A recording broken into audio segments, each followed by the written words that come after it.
Everyone, मेरे भाई मेरे दोस्त, मैं जो क्वेश्चन कराना जो रहा है टैक्स में बढ़ना बोलता है कि यदि इनकम टैक्स में 19% बढ़ाया जाता है, शुद्ध आय में 1% घटाई जाती है, तो इनकम टैक्स की दर क्या है? देखो आप कैसे निकालोगे।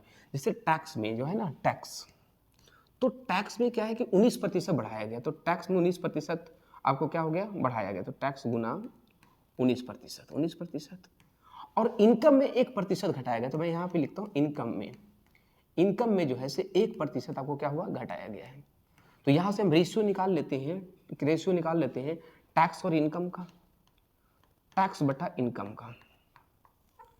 इनकम का रेशियो निकल जाएगा, तो ये हो जाएगा आपके पास एक और कितना हो जाएगा, 19 हो जाएगा।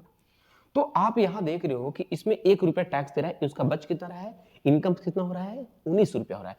तो हमें निकालना क्या है, हमको टैक्स का परसेंटेज निकालना है, इनकम टैक्स की दर निकालना है। तो जब हम टैक्स की परसेंटेज निकालेंगे, तो आपका क्या हो जाएगा, टैक्स हम कितना दे रहे हैं, 1 दे रहे हैं, टैक्स 1 रुपया दे रहे हैं, कितना में दे रहे हैं, तो 20 रुपया, क्योंकि 20 होगा, कैसे 20 होगा, क्योंकि एक टैक्स दे रहे हो, आपका इनकम 19 हो रहा है, इसका मतलब आपके पास अर्निंग कितना था, 20 का था, तब तो आप 1 रुपया टैक्स दे रहे हो, तो टोटल वैल्यू कितना हो गया हमारा इनकम्स का, टोटल वैल्यू हमारा 20 हो गया।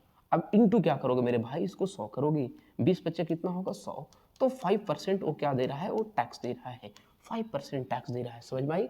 तो बी ऑप्शन इसका करेक्ट, समझ में आई। ओके, तो thank you everyone, thank you.